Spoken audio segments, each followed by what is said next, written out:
And frankly, I'll tell you, I can't talk about that. Grid innovation is a huge topic. I mean, all of you are from the energy space, right? And so you know. So what I'm going to do is I'm going to tell you a little story, right? Instead, right? Talk about driving transformation. So, as all stories start once upon a time, right? So a few years ago, back in 1992, I was applying for internship at a tech company. And at the end of the interview, I thought it went well, and at the end of it, this director, this guy's a tech guru, and he said to me, he said, Martin, young man, he said, what do you think is in the future for technology? So I got really excited, right? I read all the magazines, I watched all the TV shows, and I said, wow, there's this thing called the internet. There's this thing called email. People will stop using faxes, they'll send messages over email, they'll be using messaging, there'll be rich content, and I said, and the cost of data, the price of it will go so low and become a commodity. It's not going to be a premium anymore. Everyone will have access to this. This was 1992. I was laughed out of the room. Right? I never got the internship. I was told I was too naive. Right? But that was 1992.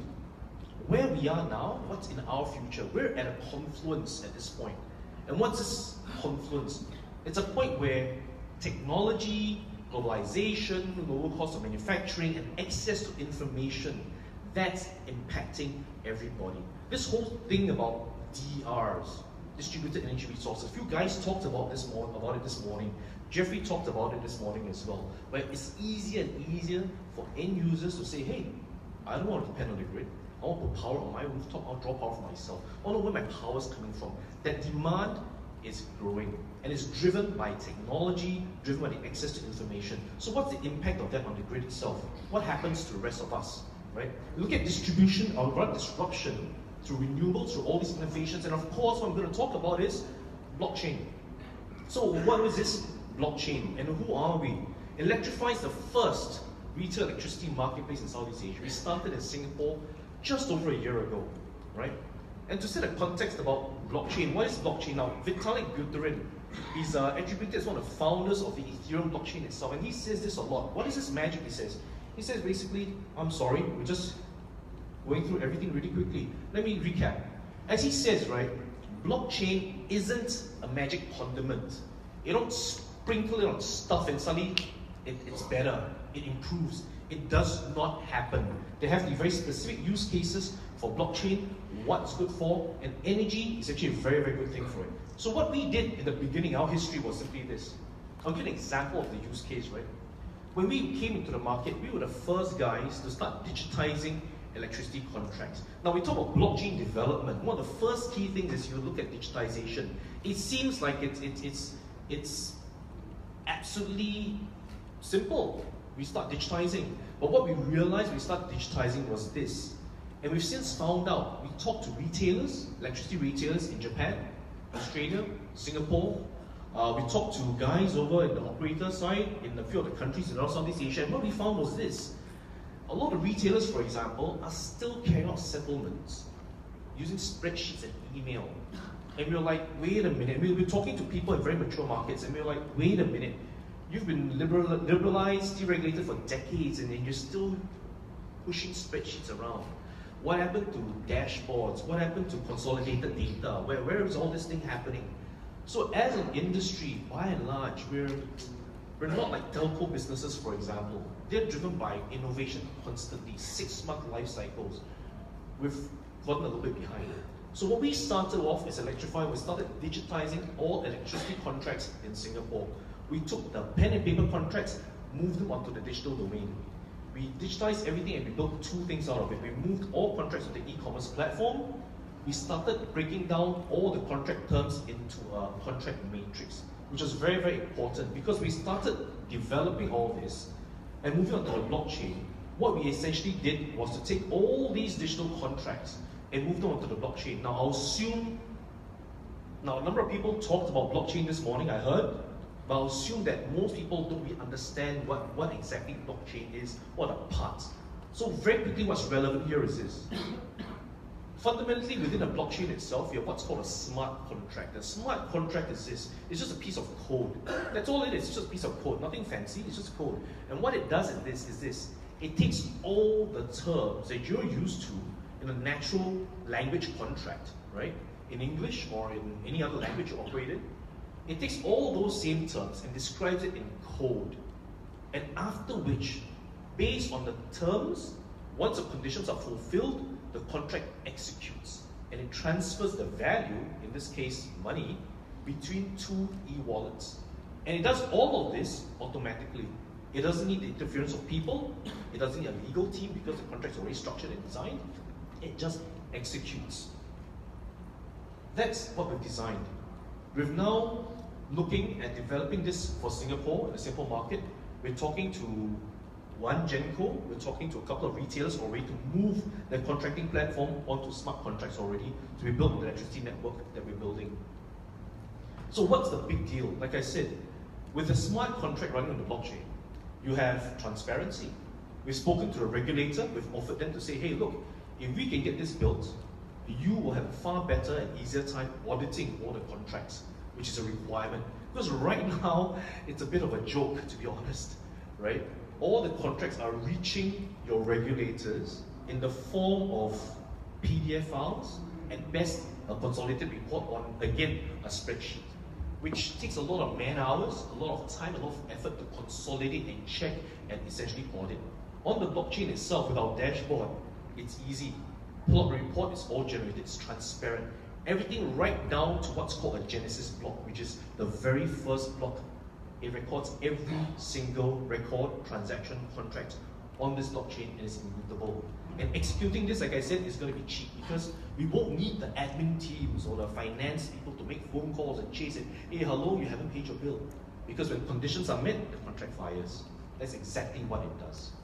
Now, the other thing that we did when we started executing all these, we built all these as part of what we call Marketplace 2.0, moving electricity contracts onto the blockchain itself, get all these wonderful benefits, these savings, and all these audit results. But the other thing we started looking at was we realized if we can take complex contracts and move them onto the blockchain to be executed at a very low cost, we can look at something else. The big, wonderful buzzword called peer-to-peer energy trading, right? So we developed a platform called Synergy. We did our research and realized one thing. A lot of the research models about peer-to-peer all executed on microgrids. And we started trying to figure out why that was the case. Right? We started looking at the models, looking at the scale of the business, the scalability. We realized the problem really was this. It was scalability. You see, on a microgrid, it's really simple. This was a presentation for more non-energy people, so pardon this, right? So in a microgrid, what happens is we can all connect to each other very, very simply. We can have a direct cable connection, tracked, for example, with your platform, for instance. And that's not an incredibly complex problem to have. But more and more, in fact, most of our populations live in cities. And that's going to be a huge problem too, because none of these platforms could describe a way in which to settle payment across a main grid. How would you generate power in the north of Manila in a peer-to-peer fashion, consume it in the south, and vice versa? You couldn't run your cables back and forth, you couldn't deal with any trusted party, and frankly, the grid operator doesn't care because, as someone mentioned earlier on this morning, there are regulations around this. So what we built instead was this. We designed Synergy to be a peer-to-peer trading platform that occurs and exists above and beyond grid settlement. There's a separate layer based on the CFD structure, and the CFD structure has been in place for a very, very long time. This is our architectural drawing, which we've done and we presented to TEPCO, which is one of our partners looking at taking this POC to Japan.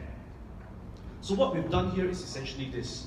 With a CFD settlement structure, and it's a model based and model against what utilities have done for the longest time, trading power between themselves. But like I said, all these contracts had a cost.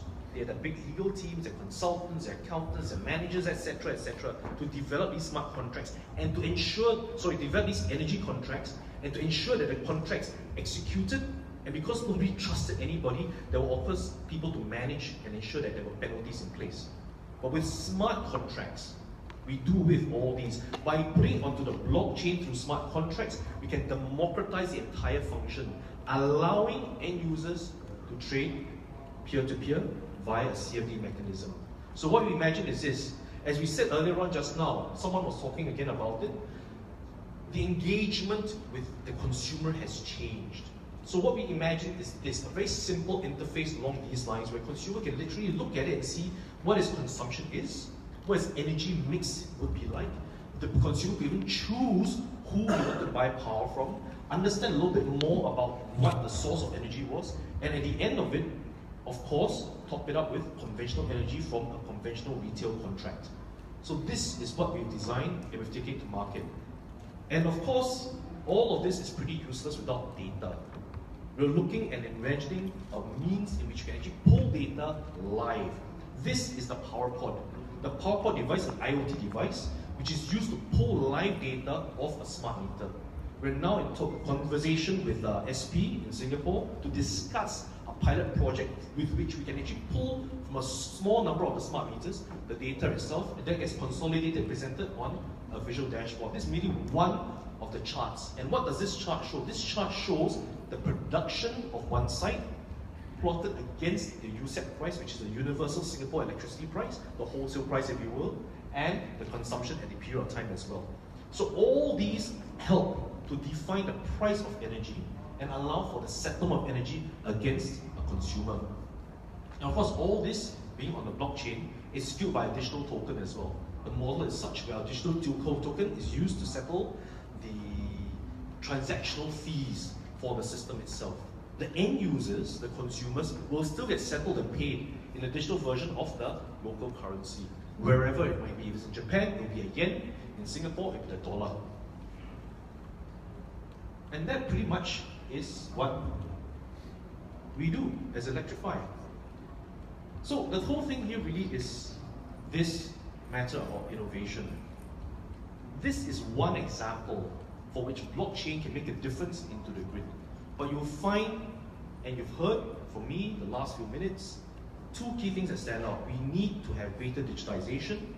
We need to be able to manage and move and analyze the data. And that's very, very key. And that's basically it. Thank you. Thank you, Martin. You'll have time to ask questions with Martin because he'll be part of the panel. So we'll proceed to the panel discussion.